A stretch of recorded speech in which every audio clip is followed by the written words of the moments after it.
Bəzən vaxtsız ölüm kəsir qapını, nə qocalıq qalır, nə gənclik qalır.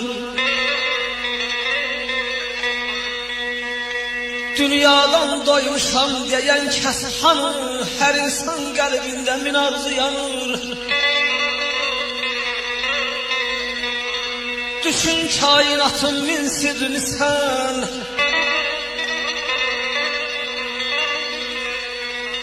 düşün kainatın min sirrini sen. Bir baykuş 300 yıl kalır dünyada. Ölmeli olanın yerine bazen, ölmeli olmayan ölür dünyada. Bir ana yüreği layla deyende, bir ana yüreği layla deyende, laylı bulutlarda yere yeneydi. Bir ana yüreği həkm eyləyəndə, sıldırım qayalar.